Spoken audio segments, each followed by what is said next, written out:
வணக்கம். மணக்கோலம்ங்கிற கதையோட தொடர்ச்சியை 19வது பகுதியை இப்போ படிக்கலான் இருக்கேன். கதைக்கு போகலாமா? ராஜா கொழும்புக்கு போவதாக சொல்லி வெளியேறியவன் தான். 8 நாட்களாக அவனிடமிருந்து எந்த தகவலும் வரவில்லை. அவன் சிலோனுக்கே போயிருக்க மாட்டான் என்ற அகிலா ரவி பதில் சொல்வதற்குள் டெலிஃபோனை எடுத்தாள். என்ன செய்ய போற அகிலா என்று கேட்டான் சந்தானம். ஏர்லைன்ஸுக்கு ஃபோன் பண்ணினால் விஷயம் புரியறது என்றாள் அவள். கொஞ்சம் பொறு, நீங்கள் 2 பேருமா இரும்பு பெட்டியை தேடியாகிவிட்டது இல்லையா என்று கேட்டான் சந்தானம். ஆமாம், அப்பா அதில் எவ்வளவு வைத்திருந்தார்னு கூட எங்களுக்கு தெரியாது என்ற ரவி. உயிர்லையும் தொகையை அவர் குறிப்பிடலை என்றான். திடீரென்று அப்பா ஆஸ்பத்திரியில் கிடக்கும்போது நானும் அம்மாவும் அங்கே இருக்கிற சமயத்தில் ராஜா இங்கே வந்திருக்கான். ஆனால் இன்னி வரையில் எதுக்கு வந்திருந்தான்னு தெரியாது என்று அகிலா பழைய சம்பவத்தை நினைத்தவளாய் சொன்னாள். அதை பற்றி அப்புறமா தீர விசாரிக்கலாம் என்ற சந்தானம். இப்போ நாம் பேங்க் ஏஜெண்ட்டை உடனடியாக போய் பார்த்தாகணும் என்றான். மூவரும் கிளம்பினார்கள். பேங்கின் கணக்குப்படி இறந்து போன அன்று கோதண்டராமன் 2 செக்குகளில் கையெழுத்திட்டிருக்கிறார். 1,50,000 வருமான வரி இலாக்காவுக்கு கொடுக்கப்பட்டிருக்கிறது. இன்னொரு செக்கை எப்போதும் பணம் வாங்க வரும் ராஜாதான் 1,30,000 ரூபாய்க்கு மாற்றி ரொக்கமாக எடுத்துக்கொண்டு போயிருக்கிறான். பேங்க் திறந்தவுடனேயே 8 மணிக்கு அவன் பணத்தை வாங்கியிருக்கிறான். அப்போது கோதண்டராமன் மரணத்தை பற்றி யாருக்குமே தெரியாது. யாருடைய பேருக்கும் அவன் அந்த பணத்தால் வெளியூர்களுக்கு அனுப்ப டிராஃப்டுகள் வாங்கவில்லை. கோதண்டராமனின் பெயருக்கு பாக்கி இருக்கும் தொகை 62,000. பாகிரதிக்கு சேர வேண்டிய 50,000 போனால் ரவிக்கு மிஞ்சுவது 12,000. கண்ணில் நன்னா மிளகா தூவியிருக்கான் என்ற அகிலா பேங்கில் இருந்தவாறே ஏர்லைன்ஸுக்கு ஃபோன் செய்தாள். ராஜாங்கம் என்ற பெயரிலோ ராஜா என்ற பெயரிலோ யாரும் கடந்த 10 நாட்களில் இலங்கைக்கு செல்லவில்லை என்ற தகவல்தான் கிடைத்தது. ரவிக்கு மேற்கொண்டு என்ன செய்வது என்று புரியவில்லை. 1.5 லட்சத்துக்கு மேலாக ராஜா களவாடி இருக்கிறான் என்று நிதர்சனமாக தெரிவதால் எப்படி அவனை கண்டுபிடித்து பணத்தை மீட்பது என்று அவன் யோசித்தான். போலீஸில் கம்ப்ளைண்ட் கொடுக்க வேண்டியதுதான் என்றாள் அகிலா. அதுதான் சரி. எவ்வளவு சீக்கிரம் அவன் பிடிபடுகிறானோ அவ்வளவுக்கு நல்லது. பணத்தை முழுதும் அவன் கண்ணா பின்னா என்று செலவழித்த பின் ஆள் கிடைத்தாலும் பணம் கிடைக்காதே என்றான் சந்தானம். நாம் அவசரப்படக்கூடாது. அவன் எப்படியும் மெட்ராஸுக்கு வந்தாகணும் என்றான் ரவி. எதற்கு? அகிலா ஜானாவின் பின்னாலேயே சுற்றி இருக்கிறான். அவளை அழைத்து கொண்டு போக வந்துதானே தீரணும். உனக்கு பைத்தியம்தான் பிடித்திருக்கண்ணா. ராஜாவாவது மெட்ராஸ் வரவாவது தலை காட்ட மாட்டான். போலீஸில் கம்ப்ளைண்ட் கொடுத்து விட்டுத்தான் வீட்டுக்கு போகணும். அன்றே போலீஸில் புகார் செய்தார்கள். அன்று இரவே திருவான்மியூரில் சோதனை நடந்தது. 5 ரூபாயும் 10 ரூபாயுமாக சுமார் 2,000 கைப்பற்றப்பட்டது. சிலோன் போகிறேன் என்று போன ராஜா இன்னும் திரும்பி வரவில்லை என்று லக்ஷ்மி அம்மாள் போலீஸிடம் தெரிவித்தாள். மறுநாளே எல்லா தினசரிகளிலும் ராஜா செய்த மோசடி வெளியாகியது. அதை ஜானாவும் பார்த்தாள். ஆந்திராவில் ஒரு சிற்றூரில் இருந்த ராஜாவும் செய்தியை படித்தான். மறுநாளே அவன் வாங்கியிருந்த மோட்டார் அந்த ஊரை விட்டு வேறு ஒரு ஊருக்கு ஓடியது. நாட்கள் ராஜாவை பொறுத்தவரையில் ஆமை போல நகர்ந்தன. ஓர் ஊரிலும் அவன் ஓர் இரவை கூட கழிக்கவில்லை. தமிழ்நாட்டின் எல்லைக்குள் போவதற்கே அவன் பயந்தான். ரவி போலீசாரிடம் புகார் செய்ய மாட்டான் என்று அவன் நினைத்தது அவனுடைய திட்டத்தின் முதல் தோல்வியோ என்று கூட எண்ணினான். அம்மாவுக்காக வைத்துவிட்டு வந்த ரொக்கத்தை கைப்பற்றி விட்டார்கள் என்று அறிந்த பின் ஒரு சின்னஞ்சிறு ஊரில் இருந்து தாயாருக்கு 100 ரூபாய் அனுப்பினான். அவன் தன் பெயரை கூட அப்போது வெளியிடவில்லை. 2 மாதங்கள். இந்த 2 மாதங்கள் ராஜாவுக்கு 2 யுகங்கள் போல தோன்றினாலும் அல்லும் பகலும் அவன் மனம் தாயாரை பற்றியும் ஜானாவை பற்றியுமே எண்ணி எண்ணி அலைந்து கொண்டிருந்தது. அவன் போலீசாரின் பிடியில் சிக்கிக் கொள்ளாமல் இருக்க ஒரே ஒரு வழிதான் இருப்பதாக தோன்றியது.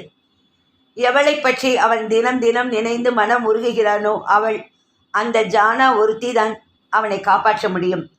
அவளை எப்படி சந்திப்பது? சந்தித்து விட்டால் அவள் எப்படி முரண்டினாலும் அவளை தன்வசப்படுத்தி விடலாம்.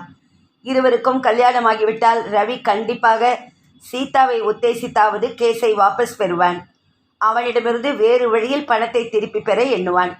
சீதாவை மனம் செய்து கொள்கிறவன் ஒரு நாளும் அவளுடைய தங்கையின் கணவன் ஒரு மோசடிக்காரன், திருடன் என்று சமூகம் தூற்ற இடம் கொடுக்க மாட்டான். அவன் 2 வருஷங்களோ 3 வருஷங்களோ பயத்துடன் வாழ்ந்தாலும் அப்புறம் நிம்மதி கண்டிப்பாக உண்டாகும். அந்த நிம்மதியை அவனுக்கு அளிக்கக்கூடியவள், அவன் சிறைக்கு செல்லாமல் இருக்க உதவக்கூடியவள் ஒருத்திதான். அந்த ஒருத்தி தான் அவனுக்கு புது வாழ்வு அளிக்க முடியும். அவள்தான் ஜானா.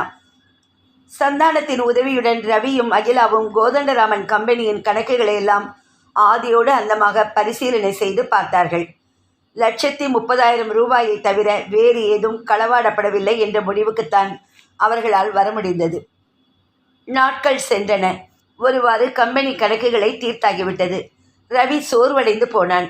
கிட்டத்தட்ட 1,50,000 லட்சம் ரூபாயை கோதண்டராமன் அவனுக்கு என்று எழுதி வைத்திருந்த போதிலும் ராஜா மோசடி செய்த பின் 12,000 தான் மிஞ்சியிருந்தது. என்னதான் அகிலாவின் 1,00,000ம் அம்மாவின் 50,000ம் அப்படியே இருந்தாலும் அவற்றில் தனக்கு யாதொரு உரிமையும் கிடையாது என்று அவன் எண்ணினான். திடீரென்று தான் ஓர் ஏழையாகி விட்டதாக எண்ணம் உண்டாகியது அவன் மனத்தில். பங்களா அவன் பேரில் இருந்தாலும் அதை விற்க முடியாது. பேங்கில் பணம் நாளுக்கு நாள் கரைந்து கொண்டே வருகிறது. இத்தனை நாட்கள் வரையில் சரித்திர ஆராய்ச்சியிலேயே தன் வாழ்நாளை கழிக்க வேண்டும் என்று எண்ணியிருந்தவன் வயிற்று பிழைப்புக்காக ஒரு வேலையில் சேர்ந்துதான் ஆக வேண்டும் என்ற நிலை பிறந்துவிட்டது. ரவி பணத்தின் மீது மோகம் கொள்ளாதவனே, ஆனாலும் பணம் இல்லாத போது அதன் அவசியத்தை உணர்ந்தான். 10,000 ரூபாய் எத்தனை நாட்களுக்கு வரும்? அண்ணா, நானும் தான் ஒரு வாரமாக பார்க்கிறேன். நீ என்னமோ உன்மத்தம் பிடிச்சவன் மாதிரி ஆயிட்ட. இப்போ என்ன ஆயிடுத்து? அப்பா எப்படி சம்பாதிச்சு வச்ச பணமோ உனக்கு அது தக்கவில்லை. எனக்கு எதற்கு 1,00,000? அதில் பாதியை நீ உன் விருப்பத்துக்கு செலவு செய்து கொள். அம்மாவுக்கு வருகிற வட்டி பணமே அவள் வயிற்றுக்கு ஏராளம். இவ்வளோ பெரிய பங்களா நம்ம 3 பேருக்கு எதுக்கு? மாடியை வாடகைக்கு விட்டாலே 400 ரூபாயை கண்ணை மூடிக்கொண்டு கொடுப்பார்கள். நீ சுலபமாக சொல்லிட்டாகிலா, பின்ன எப்படி சொல்லணுங்கிற? அந்த ராஜா மோசடி செய்தாச்சு. போலீஸில் சொல்லி 1 மாதம் ஆச்சு. ராஜாவை பற்றி ஒரு ரெக்கார்டு கூட இல்லை அவர்களிடம். ஒரு ஃபோட்டோவாவது கிடைக்கிறதா? அப்படியே அவர்கள் பிடித்தாலும் ராஜா பணத்தை கொடுத்து விடுவானா? எல்லாம் செலவழிந்து போச்சு என்பான். 6 மாதமோ 1 வருஷமோ உள்ளே இருந்துவிட்டு அப்புறம் ஒழிச்சு வச்ச பணத்தை தலைக்கால் தெரியாமல் செலவு செய்வான். இனிமே நான் கல்யாணம் பண்ணி கொள்றதில் அர்த்தம் இல்லைன்னு எனக்கு தோன்றுறது. பாகிரதி அம்மாளிடம் அவளுக்கு சேர வேண்டிய பணத்தை கொடுத்துவிட்டு சீதாவை நல்ல இடமாக பார்த்து கொடுங்கள்னு சொல்லிட வேண்டியதுதான். அன்னைக்கு நீ செய்த முடிவும் அவசரமான முடிவு. இப்போதும் அவசரமாக முடிவு செய்கிறாய் என்றாள் அகிலா. இல்லை அகிலா, அன்னைக்கு நான் பணக்காரன். என் பணம் அவளுக்கு சகல சௌகரியங்களையும் கொடுக்குன்னு நினச்சிதான் சீதாவை கல்யாணம் செய்து கொள்ளலாம் என்று நினச்சேன். இன்றைக்கி நான் ஏழை. என்கிட்ட என்ன இருக்குது இப்போ? இதை பற்றி நான் ஒன்றும் சொல்ல தயாராக இல்லை. உன் இஷ்டத்துக்கு செய். ஆனால் பணம் போச்சேன்னு ராவும் பகலும் விரும்பி உசுர விடாத. 10 நாட்களாக ரவி தன்னுள்ளேயே புழுங்கி கிடந்தான். தினம் தினம் ராஜா பிடிபட்டு விடுவான் என்ற கண்ட கனவுகள் பொய்த்தன. அகிலா கூறுவது போல ராஜாவை கைது செய்தாலும் அவனிடமிருந்து பணம் கிடைக்குமா? அது கிடைத்தால் ஒழிய அவன் சீதாவை கல்யாணம் செய்து கொள்ள மாட்டான். பாகிரதி அம்மாளிடம் நேரிலேயே விஷயத்தை விளக்கி கூறிவிடுவதுதான் சிறந்தது என்று அவன் நினைத்தான். அதற்கு அவன் தன்னைத்தானே தயாரும் செய்து கொண்டான். ஜானா தன்னுள் அழுது கொள்ள ஆரம்பித்தாள். அவளுடைய தினசரி வாழ்க்கையை எந்திரம் போல சென்றது. வீட்டில் யாருடனும் அவள் அதிகம் பேசுவதில்லை. ஓரிரு முறைகள் சந்தானம் அவளை தேற்ற முயன்றபோது கூட அவள் அவனிடமிருந்து ஒதுங்கினாள். ராஜாவை தவிர வேறு எவருக்கும் இடமளித்திராத அவளுடைய பெண் மனத்தை யார்தான் தேற்ற முடியும்? ஒரு நாள் தபால் ஆபீஸிலிருந்து திரும்புகையில் அப்போதுதான் வந்த திருவான்மியூர் பஸ்ஸில் அவசரமாக ஓடி ஏறினாள். ராஜாவின் வீட்டை தேடி கண்டுபிடிக்க அதிக நேரம் ஆகவில்லை அவளுக்கு. லக்ஷ்மி அம்மாள் திண்ணையில் உட்கார்ந்திருந்தாள். ஜானாவை கண்டதும் அவளுடைய கண்களில் நீர் மல்கியது. வாமா ஜானா என்று அவள் ஜானாவை வரவேற்று உள்ளே அழைத்து சென்றாள். அழுகை பீறிட்டு வந்தது ஜானாவுக்கு. மாமி, ஏதாவது தகவல் கிடைத்ததா? அவன் உசுரோடு தான் இருக்கான் ஜானா என்ற லக்ஷ்மி அம்மாள் மாதம் தவறாமல் வந்த மணியாளர்களை பற்றி சொன்னாள்.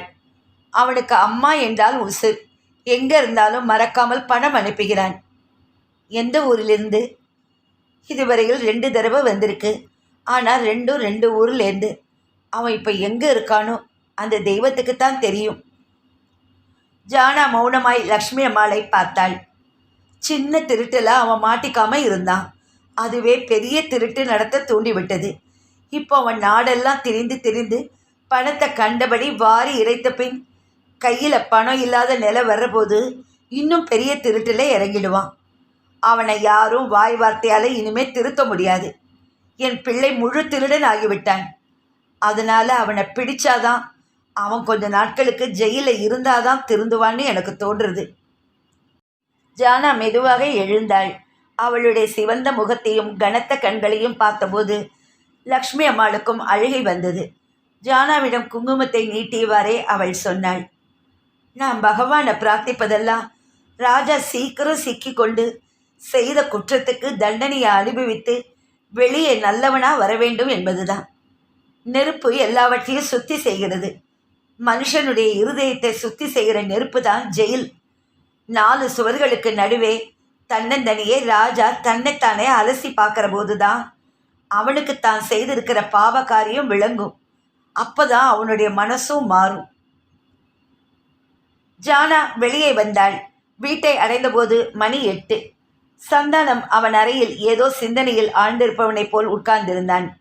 கூடத்தில் சீதா குனிந்த தலை நிமிராதவளாய் முழங்கால்களை கட்டிக்கொண்டு விசிவிக் கொண்டிருந்தாள். கமலா ஓர் ஓரமாக நின்று கொண்டிருந்தாள். அம்மாவின் அழுகை ஒலி கூட முழுதும் கேட்டது. ஜானாவின் மனநிலையில் அவளுக்கு ஒன்றும் புரியவில்லை. கமலா, என்ன விஷயம்? அக்கா, என்ன நடந்தது? ஏன் இப்படி உட்கார்ந்திருக்க? அம்மா ஏன் அழறா? யார் என்ன சொன்னார்கள்? ஜானாவின் சரமாரியான கேள்விகளுக்கு யாரும் பதில் சொல்ல முன்வரவில்லை. கமலா, ஏண்டி ஊமை மாதிரி நிற்கிற? வீட்டில் என்ன நடந்தது? ஏன் இப்படி எல்லாரும் அழுதுண்டு கிடக்கேள்? ரவி வந்துட்டு போனார் ஜானா என்றாள் கமலா தாழ்ந்த குரலில். அக்காவை கல்யாணம் பண்ணி கொள்கிற நிலையில் அவர் இல்லையாம். ராஜா அவருடைய பங்கு முழுவதையுமே எடுத்துட்டு ஓடிட்டானாம். அவன் சிக்கி அவன்கிட்டேருந்து பணமும் கிடைத்தால்தான் அக்காவுக்கு வாழ்வளிக்க முடியும்னு சொன்னார். ஆனால் அதில் அவருக்கு நம்பிக்கை இல்லையாம். ஒரு கணம் மின்சாரம் தாக்கியது போல் துடித்த ஜானா மறுகணமே தன்னைத்தானே சமாளித்து கொண்டாள். சீதாவின் 3வது நிச்சயதார்த்தவுமா இப்படி ஆவது? அவளுடைய இந்த கல்யாணம் தடையின்றி நடக்க வேண்டும். அதற்கு ராஜா அகப்பட்டு கொள்ள வேண்டும். சீதாவின் வாழ்வு ராஜா போலீசார் கையில் சிக்குவதை பொறுத்து இருக்கிறது. தங்கைகளுக்காக உயிரையே அர்ப்பணித்த சீதா, வாழ்க்கையில் இருமுறை ஏமாந்த சீதா கண்டிப்பாக வாழ வேண்டும்.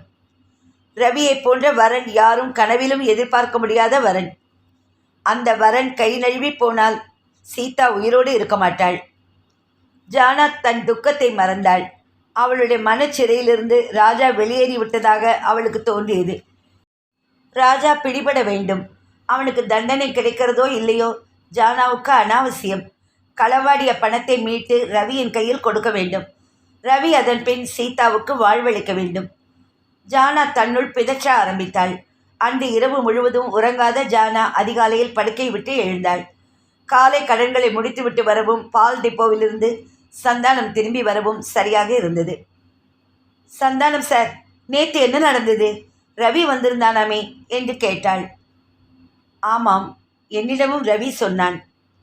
எங்கள் சீதாவை கல்யாணம் செய்து கொள்ளுங்கள் என்று நாங்கள் ரவியை கேட்டுக்கொண்டோமா? அவராக வலிய வந்து ஆசை காட்டிவிட்டு இப்போது முடியாது என்றால் அக்காவின் மனசு எப்படி இருக்கும்? எல்லாவற்றுக்கும் காரணம் என்று இழுத்த சந்தானம் தனது அறையினுள் நுழைந்தான். ஏன் நிறுத்துகிறீர்கள்? சொல்லுங்கள். உன் ராஜாதான் பேங்கிலிருந்து 1,30,000 களவாடி இருக்கிறான். அதை தவிர கோதண்டராமன் இரும்பு பெட்டியில் இருந்த பணம் வேறு. அது எத்தனையோ இன்னும் தெரியவில்லை. அதுக்காக ரவியிடம் இப்போ பணம் இல்லை. எதை ஆதாரமாக வைத்துக்கொண்டு சீதா அவனுடன் சந்தோஷமாக வாழ்வாள்? அதை அக்காதானே தீர்மானம் செய்து கொள்ள வேண்டும். ஜானா என்று அவளை கடுமையாக பார்த்த சந்தானம், ரவிக்கு சீதா கஷ்டப்படணும் என்கிற ஆசை இல்லை. ராஜா மாட்டிக்கொண்டால் அது மட்டும் எப்படி போதும்? போன பணத்தில் பாதியாவது தேர வேண்டும். அப்படி தேறினால் ரவி கண்டிப்பாக சீதாவை கைவிட மாட்டான். அதுவரையில் அக்கா காத்து கொண்டிருக்க வேண்டுமா? ராஜா எவ்வளவு காலம் மறைவாக இருக்கிறாரோ, எப்போது அவரை கண்டுபிடிப்பார்களோ, அப்படியே கண்டுபிடித்தாலும் அவரிடம் எவ்வளவு பணம் மிஞ்சி இருக்கிறதோ, இதையெல்லாம் உத்தேசித்துதான் வேறு இடத்தில் வரன் பார்க்கட்டும் என்று ரவியே வந்து சொன்னான்.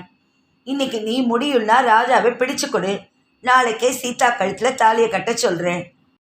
நிச்சயமாகவா? சத்தியமா? அடுத்த கணம் ஜானா மனம் தளர்ந்தாள். எனக்கு எப்படி தெரியும் ராஜா எங்கே இருக்காருன்னு? அவருடைய தாயாருக்கு கூட தெரியாது. அப்போ சீதா ரவியை மறந்து விடட்டும். உன் அக்காவுக்கும் கல்யாணத்துக்கும் ராசி இல்லை போல் இருக்கிறது. ஜானாவுக்கு கோபம் வந்தது. எப்படியும் இந்த கல்யாணம் நடக்கணும். வீராப்பா பேசிட்டா நடந்துருமா? ராஜா உன் மீது உசிர வச்சிருக்கான்னு தெரியறது. ஒருவேளை உனக்காக அவன் வந்து போகலாம் இல்லையா? 2 மாசமா வராதவர் வருவார்னு எப்படி எதிர்பார்க்கறதாம்? அப்படியே வந்தாலும் பெண்ணாக பிறந்த நான் என்ன செய்ய முடியும்? அவள் பேச்சை முடிக்கவும் பாகிரதி காப்பியுடன் அங்கே வந்தாள். சந்தானம், இனிமேல் இந்த வீட்டில் நான் உசுரோடு இருக்கிற வரைக்கும் கல்யாணம் என்ற வார்த்தையே என் காதில் விழப்படாது. என் பெண்கள் 3 இப்படியே நின்று நாசமா போகட்டும். என் அண்ணா பிள்ளை, ரகுபதி, ரவி, இன்னுமே என் சீதா கன்னி பெண்ணாவே ஒழிஞ்சு போகட்டும். ஏமாமி அழுத்துக்கிறேள்? ரவி தான் தன் கஷ்டத்தை சொன்னானே. சொத்தையே இழந்து நிற்கிறவன் மனசை நீங்களும் கொஞ்சம் புரிஞ்சுக்கணும். அந்த பெண் அகிலா தன் பங்கில் பாதியை தர்றேன்னு சொல்கிறா. அண்ணாவுக்காக முழு பங்கையை கூட விட்டு கொடுக்க அவள் தயார்தான். ஆனால் அப்படியெல்லாம் பணம் பெறணும்னு ரவிக்கு ஆசை கிடையாது. இன்னும் சொல்லப்போனால் நீங்கள் சொத்து வேண்டான்னு சொன்னதற்கு உங்கள் 50,000 அவனே எடுத்துக்கொள்ளலாமே. அவன் என்ன சொல்கிறான் தெரியுமா? பாகிரதி அம்மாளின் 3 பெண்களின் கல்யாணமும் இந்த பணத்தில் தான் நடக்கணும், அதில் நான் கை வைக்கப்படாதுங்கிறான். அவனை விட வசதியான பிள்ளைய நீங்கள் இந்த உலகத்தில் பார்க்க முடியாது மாமி. பாகிரதி, நான் இப்போ ரவியை ஒரு குத்தமும் சொல்லலையே. நீ அவனுக்காக பறிஞ்சு பேசுகிறத பார்த்தா நான் ஏதோ அவனை பழிச்சு விட்ட மாதிரினா தோணும் என்றாள். காப்பியை குடித்த சந்தானம், நீங்கள் எல்லாரும் இப்போதைக்கு எல்லாத்தையும் மறந்து கொஞ்சம் பொறுமையாக இருக்கணும். சீதா மனசு உடைஞ்சு போயிருக்கா, வாஸ்தவந்தான். ஆனால் என்ன செய்ய முடியும்? நீங்கள் அழுத்துக்கிறதும் ஜானா குதிக்கிறதும் சரியில்லை. 7-8 நாட்களாக ரவி என்ன செய்வது என்று தெரியாமல் அலைப்பாய்கிறான். நானும் அகிலாவும் போலீஸில் பெரிய பெரிய அதிகாரிகளெல்லாம் கண்டு பேசியாகிவிட்டது. ஆனால் அவர்கள் விரிக்கிற வலையில் ராஜா இன்னும் விழலியே. அந்த ராஜாவை நினைச்சாலே எனக்கு பத்தின்னு வருது. வெட்டி போடலாமான்னு தோன்றுறது என்று கருவினாள் பாகிரதி. கோச்சுண்டா ஒன்றும் நடக்காது. ஒன்று மட்டும் நிச்சயம், ஒரு நாள் இல்லாட்டா ஒரு நாள் ராஜா சிக்கி விடுவான். எத்தனை சீக்கிரம் அவன் மாட்டிக்கிறானோ அத்தனைக்கும் ரவிக்கு நல்லது. பாகிரதி ஒருவாறு தன்னைத்தானே அடக்கி கொண்டாள். அருகே நிற்கும் ஜானாவை பார்த்தபோது திடீரென்று அவளுக்கு மீண்டும் கோபம் வந்தது. இந்த லங்கினி அந்த கேட்மாரியத்தான் கல்யாணம் பண்ணி கொள்ளணும்னு திட்டம் போட்டாள். கல்யாணம் ஆகியிருந்தா இப்போ இவன் எப்படி இருப்பா? ஓடி இருக்க மாட்டார். நானே திருடி இருந்த பணத்தை மீட்டு கொடுத்திருப்பேன் என்றாள் ஜானா ஆத்திரமும் அழுகையும் கலக்க. ஆனால் அவன் எங்கே இருந்தாலும் உனக்கு ஒரு தகவலாவது அனுப்பாமல் இருக்க மாட்டான் ஜானா. சத்தியமாக ஒரு தகவலும் அவர் எனக்கு அனுப்பவில்லை. அனுப்பியிருந்தால் அக்காவின் கல்யாணத்தை உத்தேசித்து நான் அதை பகிரங்கப்படுத்தி இருப்பேன் என்றாள் ஜானா. அக்காவுக்காக அவனை நீ காட்டி கொடுத்து விடுவாய் என்று நான் நம்பவில்லை. ராஜாவிடம் நான் என் மனசை பறிகொடுத்திருக்கலாம். இத்தனையெல்லாம் அவர் செய்ததற்கு நான் அவர் மீது வெறுப்படையாமலும் இருந்திருக்கலாம். ஆனால் என் அக்காவின் வாழ்வு மற்ற எல்லாவற்றையும் விட ஒசத்தி என்கிறதை நான் சொல்லி நீங்கள் நம்பாமல் போனால் எனக்கு ஒரு நஷ்டமும் இல்லை. அவளுடைய விம்மலுக்கிடையே சந்தானம் கூறினான். ரவி சீதாவை கல்யாணம் செய்து கொள்ளப் போகிறானோ இல்லையோ அது வேறு விஷயம். நீ ஒரு பெரிய ஆபத்திலிருந்து தப்பியிருக்கிறாயே, அதுதான் இப்போ உன் வாழ்க்கையிலேயே பெரிய அதிர்ஷ்டம். கடவுள்தான் உன்னை மாபெரும் இக்கட்டிலிருந்து காப்பாற்றியிருக்கிறார், தெரிந்ததா? இதற்கு ஜானா யாதொரு பதிலும் சொல்லவில்லை. 3ஆம் நாள் வழக்கம் போல் வேலைக்கு சென்ற ஜானாவை காணோம். மணி 7, 8, 9 என்று ஓடிக்கொண்டே இருந்தது. பாகிரதி அம்மாள் உள்ளுக்கும் வாசலுக்குமாக மனம் பதைபதைக்க அலைந்து கொண்டே இருந்தாள். 10 மணிக்கு வீடு திரும்பிய சந்தானம் விஷயத்தை கேள்விப்பட்டதும் அடையாற்றுக்கு ஓடினான். ஜானா அன்று ஆஃபீஸுக்கே வரவில்லை என்ற தகவலை கொடுத்தார் சிதம்பரம். ஜானா எங்கே? இந்த கேள்விதான் எல்லாருடைய மனத்திலும் பயங்கரமாக எழுந்தது. வீடு அல்லோல கல்லோலப்பட்டது. இரவெல்லாம் கதறி அழுத தாயாரை எப்படி சமாதானப்படுத்துவது என்று யாருக்கும் புரியவில்லை. தன் சோகத்தையும் புதைத்துவிட்டு சீதா என்னென்னவெல்லாமோ சொல்லி பார்த்தாள். ஜானாவை பற்றி நாம் எதுக்கும் கவலையே பட வேண்டாம், அவள் கண்டிப்பாக திரும்பி வந்து விடுவாள் என்று கமலா தைரியம் ஊற்றினாள். அதிகாலையில் சந்தானம் அடையாற்றுக்கு மறுபடியும் சென்று சிதம்பரத்தின் உதவியுடன் லக்ஷ்மி அம்மாளை சந்தித்தான். அவளுக்கு ஜானா காணாமல் போனது ஆச்சரியமாக இருந்தது. அதே சமயத்தில் ராஜாவும் சென்னையில் இருக்கக்கூடும் என்ற எண்ணமும் எழவே ராஜா ஜானாவை பார்த்திருப்பான். அவர்கள் 2 பேரும் பட்டணத்திலே தான் இருக்க வேண்டும் என்று தனது அபிப்பிராயத்தை வெளியிட்டாள். சுமார் 8 மணிக்கு திரும்பி வந்த அவனிடம் பாகிரதி, என் பெண் உசுரோடு இருக்கிறாளோ என்னவோ, சீக்கிரத்தில் போலீஸில் அறிவித்து விடு என்றாள். போலீஸுக்கு தெரிந்தால் பத்திரிகைகளில் விஷயம் அடிப்படும் என்று கமலா அந்த யோசனையை எதிர்த்தாள். குடும்பத்தின் மானம் குலையாமல் இருக்க வேண்டும் என்று சீதா விரும்பினாள். சந்தானம் பாக்கிய நிலையத்தை அடைந்தபோது மணி 9. அவன் சொன்ன சமாச்சாரத்தை கேட்டதும் அகிலாவும் ரவியும் அயர்ந்து போனார்கள். ராஜா சென்னையில்தான் நடமாடுகிறான் என்பது வெட்ட வெளிச்சமாக தெரிகிறது என்ற அகிலா, இப்போதே நாம் நடவடிக்கை எடுத்துக்கொண்டால் 2 பேரையும் இன்னைக்கு ராத்திரிக்குள்ள பிடிச்சுடலாம் என்றாள். பைத்திய மாதிரி உளராத அகிலா என்று கூறிய சந்தானம் ஆழ்ந்த யோசனையிலே மூழ்கியவனைப் போல் உட்கார்ந்திருந்த ரவியை பார்த்து, நேற்று காலையில் வீட்டை விட்டு புறப்பட்ட ஜானா ஆஃபீஸை அடையவில்லை. அதாவது 9:30 அல்லது 9:45 அவளை யாரும் பார்க்கல. ஒன்று அவள் ராஜா இருக்கும் இடத்தை அறிந்து கொண்டு அவனை சந்திக்க சென்றிருப்பாள், அல்லது அவன் அவளை சந்தித்து அழைத்து போயிருப்பான். மறுபடியும் போலீஸில் இந்த லேட்டஸ்ட்டு டெவலப்மெண்ட்டை சொல்லி வைப்போம். நோ நோ என்ற ரவி, அகிலா நீ ரொம்ப அவசரப்படுகிறாய். இந்த போலீஸால் ராஜாவை கண்டுபிடிக்க முடியல இத்தனை நாளாக. இப்போ நாம் கம்ப்ளைண்ட் கொடுத்து அவர்கள் ஜானாவையும் அவனையும் எங்காவது தேடி பிடித்தார்களானால் என்ன நடக்கும் தெரியுமா என்று கேட்டான். தெரியாது. அதனால்தான் எலிசா சொல்லிவிட்டாய். திருட்டுக்கு ஜானாவும் உடந்தை என்று அவளையும் காவலில் வைப்பார்கள். பாகிரதி மாமி அப்புறம் நம்மை பற்றி கேவலமாக நினைக்க மாட்டார்களா? ரொம்ப கரெக்ட் என்றான் சந்தானம். அப்படி 2 பேரும் சந்தித்து கொண்டிருக்கிறார்கள் என்று நாம் நினைக்கிறது சரியாக இருந்தால் நிச்சயமாக அவர்கள் தலைமறைவாக இருந்து கல்யாணத்தையும் பண்ணி கொள்வார்கள் என்றாள் அகிலா. அந்த எண்ணத்துடன் தான் ராஜாவே வந்திருக்க வேண்டும் என்றான் சந்தானம். ஜானா அவனை கல்யாணம் பண்ணிக்கொள்வது நிச்சயம்னா அதில் அவளுக்கு பரிபூர்ண ஆசை இருக்குன்னா நான் கம்ப்ளைண்ட்டையே வாபஸ் வாங்கிடுறேன். பாவம், அவள் கல்யாணமானதும் ஆகாதுமா கணவனை ஜெயிலில் பார்க்க வேண்டாம் என்றான் ரவி. அப்போ உன் பணம்? அகிலா கேட்டாள். அதை பாகிரதியின் பெண் அனுபவிக்கிறாள் என்றால் எனக்கு லவலேசமும் வருத்தம் இருக்காது. சந்தானம் ரவியை பார்த்தான். 1.5 லட்சத்துக்கு மேலாக பறிகொடுத்தவன் எவ்வளவு நிதானத்துடன் தன்னுடைய தியாக ஒளியை காட்டுகிறான். இதன் தொடர்ச்சியை அடுத்த பகுதியில் படிக்கிறேன். அடுத்த பகுதியோட இந்த கதை அநேகமாக முடிஞ்சிரும்னு நினைக்கிறேன்.